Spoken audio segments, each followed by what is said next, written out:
On Labor Day, scores of people line up to get their COVID-19 vaccines while some took to streets to participate in protests. No less than President Duterte assures the country's workforce that their rights and tenure will be upheld and protected.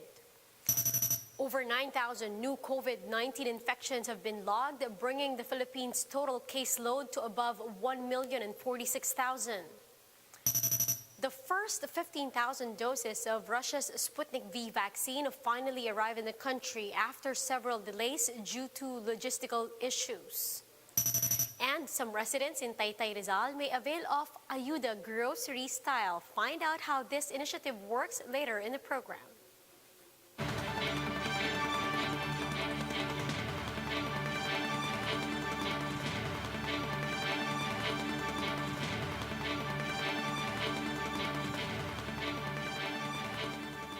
Fast, focused, and fearless. Here's a roundup of stories we're watching now. I'm Rizal.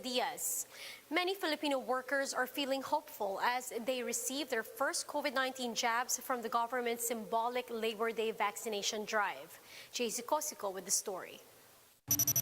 34-year-old overseas Filipino worker Kelvin Oyami works in a cargo company.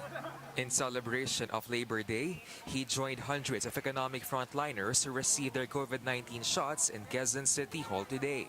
Kelvin is currently on vacation, but he will soon be leaving again for work. I need to be safe. Kasi hindi naman to para lang sa akin actually, para sa pamilya ko. Dahil baka ito nga naman ang sagot sa problema na to. Kasi ang tagal na nito isang taon na.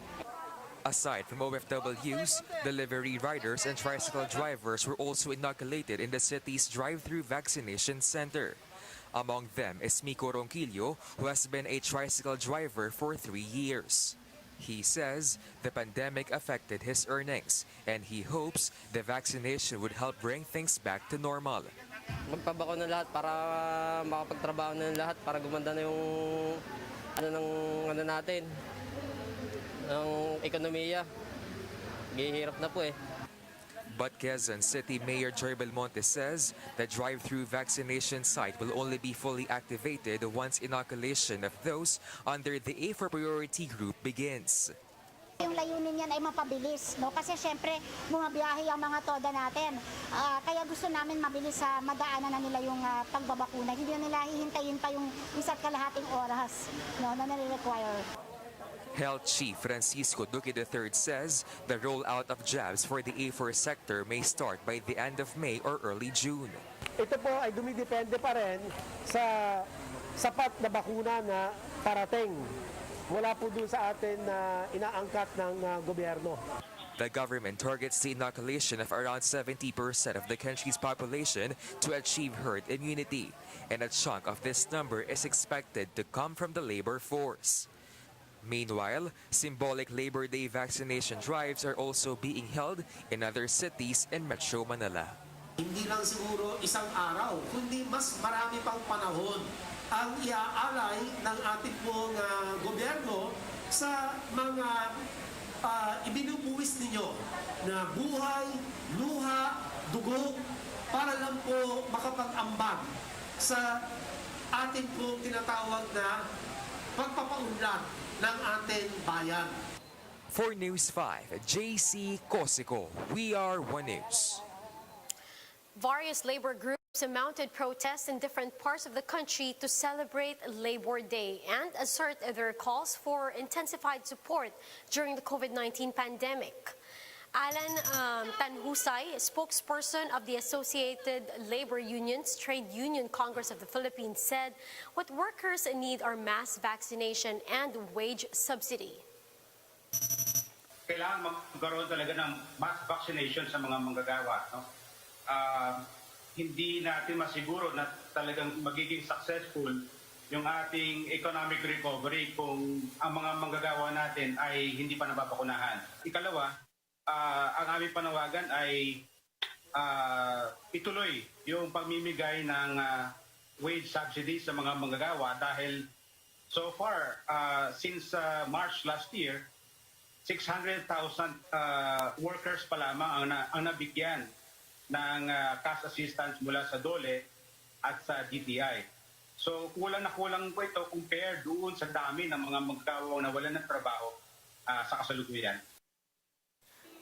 In Manila, protesters were initially sent to mount a gathering in Liwasang Bonifacio by 9 in the morning. But as early as 7 in the morning, police already started blocking them in Welcome Rotonda, where they eventually ended up protesting. Manila Police District Chief Leo Francisco says they are only following the IATF protocols, noting that no arrests have been made. Community assemblies are not allowed. We are into this for so long, and there is that danger of the spread of COVID-19 virus. And as law enforcement agency and the head of the Manila Police District, I have to follow these rules coming from our National Intelligence and ITF. President Duterte vows to provide security of tenure and protection of workers' rights. Duterte, who has a little over a year left on his term, assures the public that the government will do its best to commit to statutory labor standards. Vice President Leni Robredo says apart from gratitude and praise, what the country really needs are concrete actions against long-enduring labor issues such as contractualization and employee abuse. She also underscores the importance of providing enough cash assistance, efficient transportation, and a safe workplace during the COVID-19 pandemic. We'll be back with more stories after the break. Keep it here on One News.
You're still watching One News Now. I'm Riza Diaz.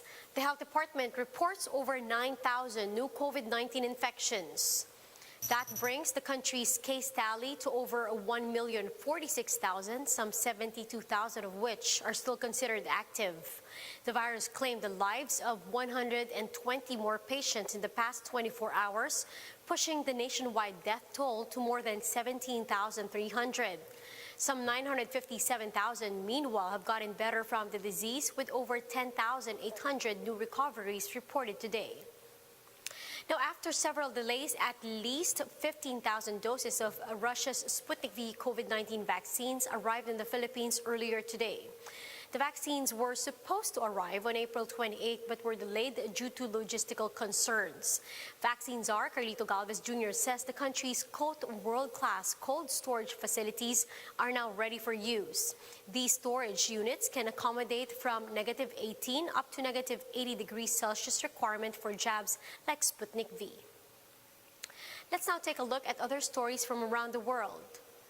Australia has banned passengers from India, including even their own residents and citizens.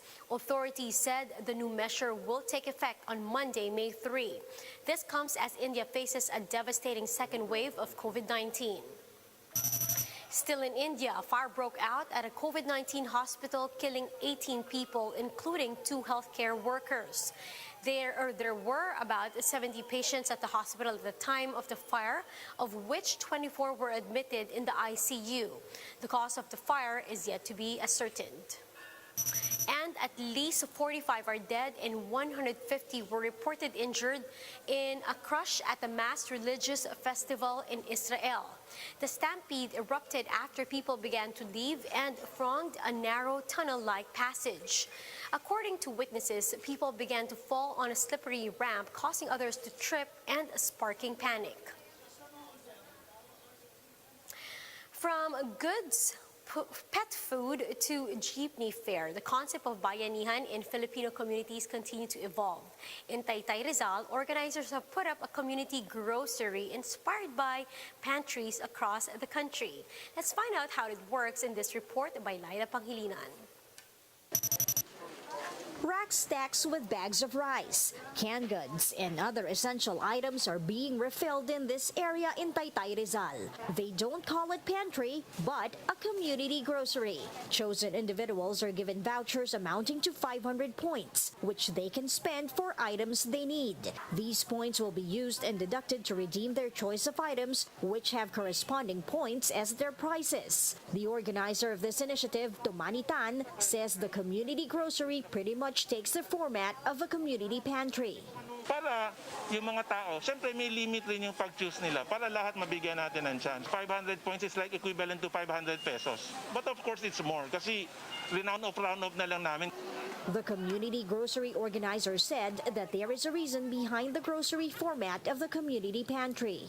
When we do this, parang ang binibigay natin nilang grocery, dignity yung binibigay natin. Because when they come here, they have a choice. Shirley, one of the residents who lined up for the community grocery, said the free supplies saved her 1,000 pesos.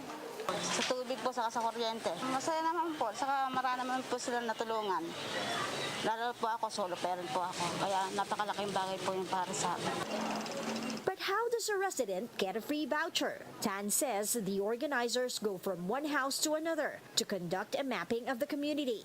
From there, they will choose those who are really poor. For those who are queued up early, they are given free bread and coffee.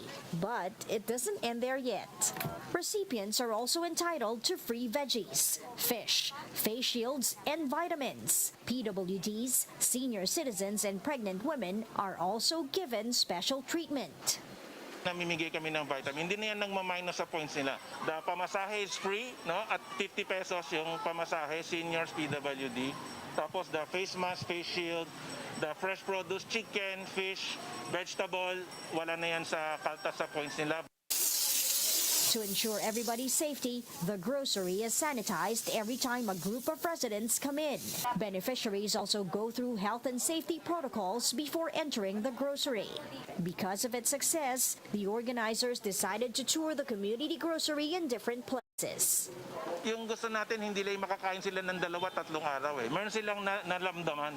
May na-experience sila. May naibigay itong project na to sa kanila. That parang wow, nakapag-shopping ako. Wow, nakapag-grocery ako.